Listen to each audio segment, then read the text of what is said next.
Civilizations that raised monuments we still struggle to imitate. Cities that once held millions left empty almost overnight. They mastered technologies we still can't fully explain.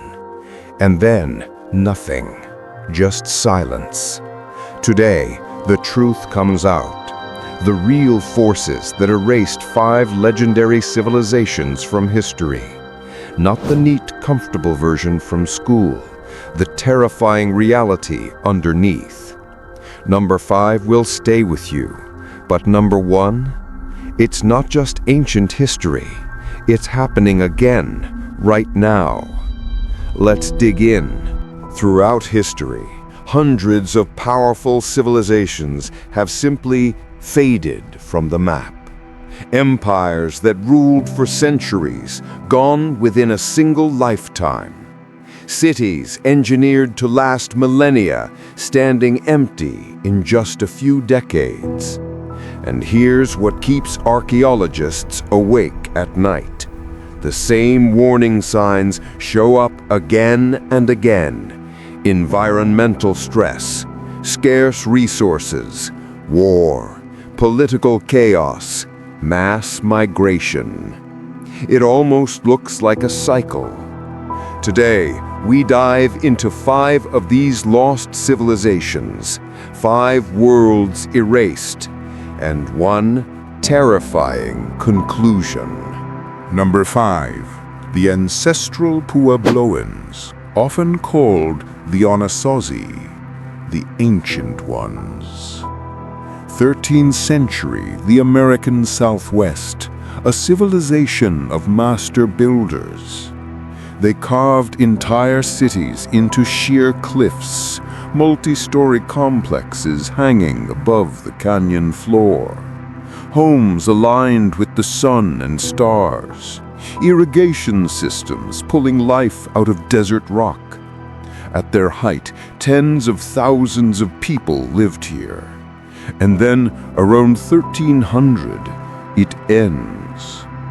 Within just decades, every major settlement is abandoned, an entire landscape of cities, empty. The simple explanation? Drought. Yes, a brutal decades-long drought hits the region. Crops fail, water disappears. But that's not the whole story. Archaeologists also find clear traces of extreme violence in the final years. Fortified walls thrown up in a hurry, watchtowers watching other villages, not just the horizon. And the most disturbing evidence of all, signs that some of the dead were butchered and eaten. Cut marks on bones, burned and broken skeletons, cooking pots with human residue. Enough for many researchers to argue that ritual cannibalism was part of this collapse. One leading theory? As resources ran out, society fractured into hostile factions. Raids, massacres, terror used as a weapon. Entire communities wiped out or forced to flee. The people themselves didn't disappear. Their descendants live on today as Pueblo nations across the Southwest. They remember the migrations. They honor the ancients. But when outsiders ask about the darkest part of that story, elders often fall silent. Some things, they say, are not meant to be spoken aloud. Number 4. The Minoans, Europe's first great civilization.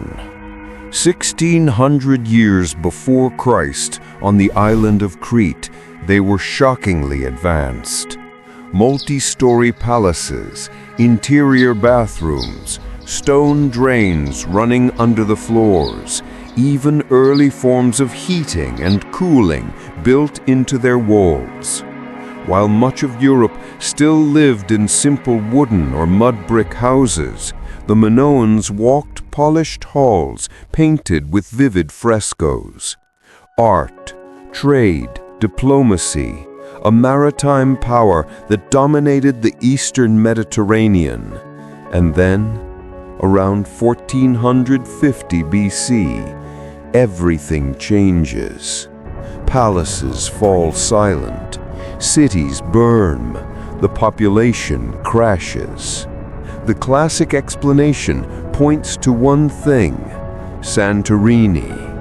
70 miles to the north, a volcano tears itself apart in one of the largest eruptions in human history. Tsunamis slam into the Cretan coast.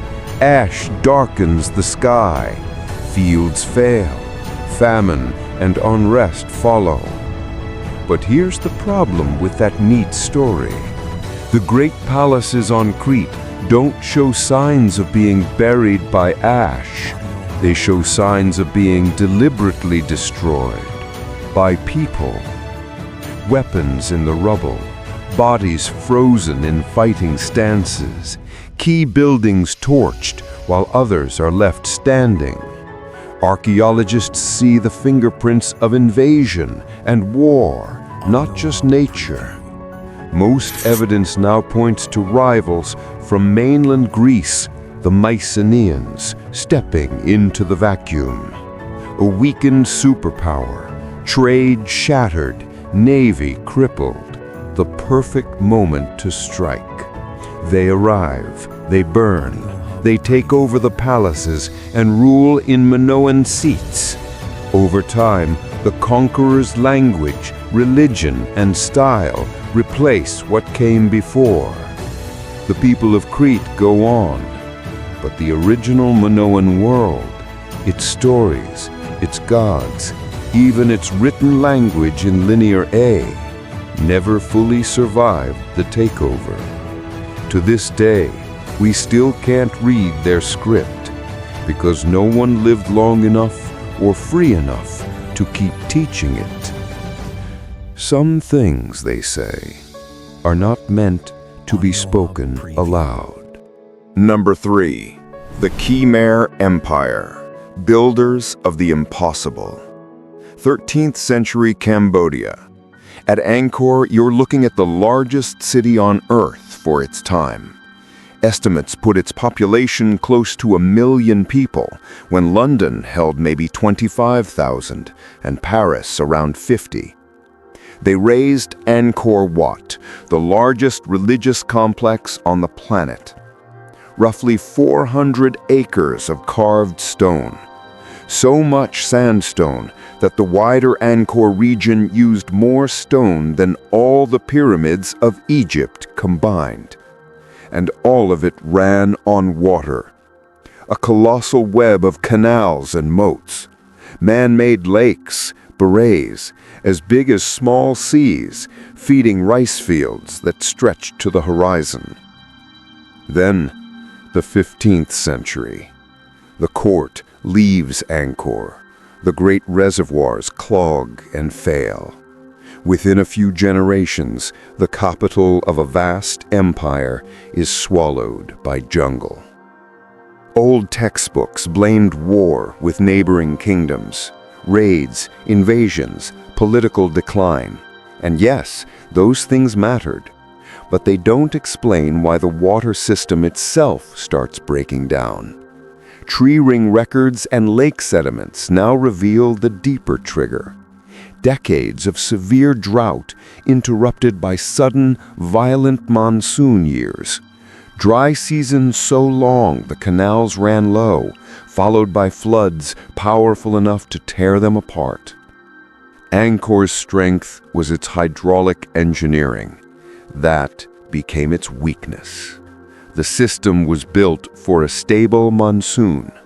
When the rains turned chaotic, the entire machine began to fail. Crops failed, famine spread. Elites fought for shrinking resources. The state lost control. People did the only rational thing left. They walked away toward smaller settlements with simpler local water sources. For centuries, the forest hid what was once the greatest city in the medieval world. And what chills researchers today is this. The same kind of monsoon instability is now showing up again across parts of Asia. Unpredictable rains, droughts, floods. The pattern that helped break Angkor, returning in a new century. Number 2. Rapa Nui, Easter Island. One of the most isolated inhabited places on Earth, a tiny speck of rock over 1,000 miles from the nearest shore. And yet, here, a Stone Age society carved nearly 900 giant stone figures, some weighing up to 80 tons, dragged miles across the island with no wheels, no metal, and no draft animals, using techniques researchers are still debating today. Around 1200 AD, the island was green. Thick palm forests, millions of trees, a thriving Polynesian community of perhaps several thousand people, slowly growing over time.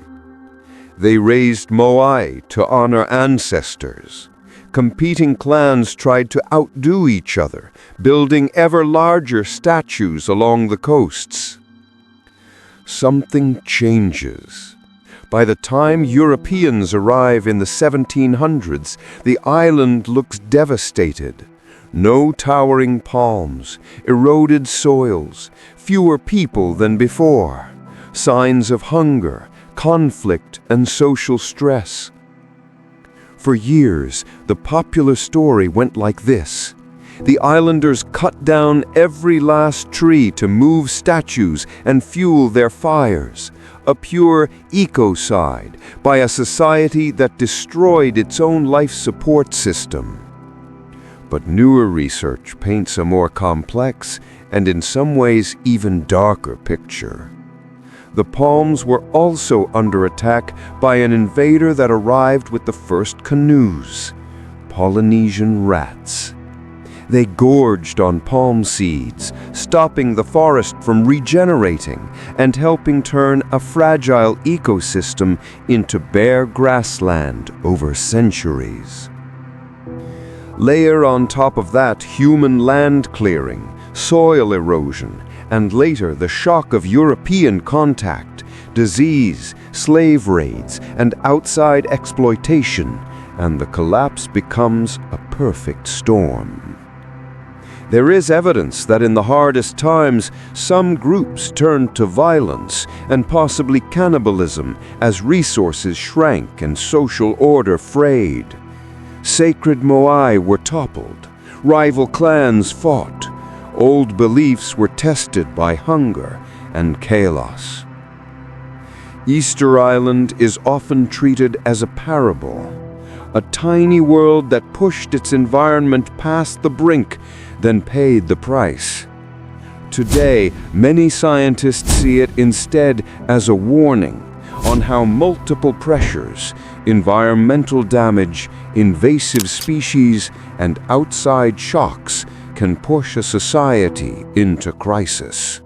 And number 1, the Maya, the most sophisticated civilization in the pre-Columbian Americas, masters of writing, mathematics, astronomy, architecture, and art. By around 700 AD, during the Classic period, their great cities were at their peak. Tikal and its rivals boomed with tens of thousands of people, towering pyramids, bustling markets, intricate rituals, and scientific observation woven into daily life. Then, between about 800 and 900 AD, something breaks. Over the course of a century or so, the population of the central Maya lowlands crashes. Major cities are abandoned. Royal courts fall silent. Stone monuments stop being carved. For generations, no one could agree on why. Wild theories invoked aliens, invading empires, mysterious plagues. None of them fit the evidence on the ground. The real clues were waiting in stone. Deep inside caves, stalagmites quietly recorded the history of rainfall year after year. When scientists decoded those records, the pattern was chilling. Between roughly 800 and 1000 AD, the Maya heartland was hammered by repeated, severe droughts, some lasting many years in a row. Overall rainfall dropped by perhaps 25 to 40%, with individual extreme events cutting wet season rains by even more. For a rainforest civilization that depended on catching and storing rainwater with almost no big rivers or deep wells, that was catastrophic. No rain means cisterns and reservoirs run dry. No water means crops fail. Failure after failure brings famine and unrest and war over whatever food and water remain. As kings struggled to respond, many doubled down on religion. They commissioned new temples, performed more sacrifices, begged the rain god Jok to restore the storms. But this was not a curse from the gods. It was climate, a shift in rainfall patterns and seasonal predictability that their political and agricultural systems could not handle. People did not vanish into thin air. Many moved toward coasts, highlands, and regions where water was more reliable. The great classic cities were left to the jungle, while Maya communities and culture survived in new forms that still exist today. What keeps researchers awake now is the echo. Drought-prone corridors in Central America are again facing erratic rains, crop failures, and waves of migration driven by climate stress. The collapse of the classic Maya is not just a mystery solved. It is a preview of what happens when a complex society meets a changing climate and cannot adapt in time. 5 civilizations, 5 continents, 5 eras, but one repeating pattern. Environmental stress, resources pushed past their limits, social order cracking under the pressure. None of them thought they were fragile. The ancestral Puebloans raised watchtowers as hunger closed in. The Minoans celebrated in palaces while distant mountains shook. The Khmer dug more canals as the monsoons turned against them. On Rapa Nui, new statues rose while the last trees fell. The Maya built higher temples and offered more blood as the rains disappeared. Every one of them believed the same thing: we're too advanced to collapse. They were wrong. Today, the challenges sound familiar. Unstable climate, fights over energy, land, and water. Whole communities on the move, chasing the chance to survive. We have tools they never dreamed of: satellites, supercomputers, global science, instant communication. But one question remains: do we actually have the will to change course? Or will future archaeologists sift through our ruins, trying to piece together why we saw the warning signs and carried on anyway? These civilizations didn't fall because they were ignorant or primitive. They fell because they were human, just like us. If this changed how you see history, hit that like button. These aren't just stories, they're warnings. Subscribe for more deep dives into the mysteries that actually matter.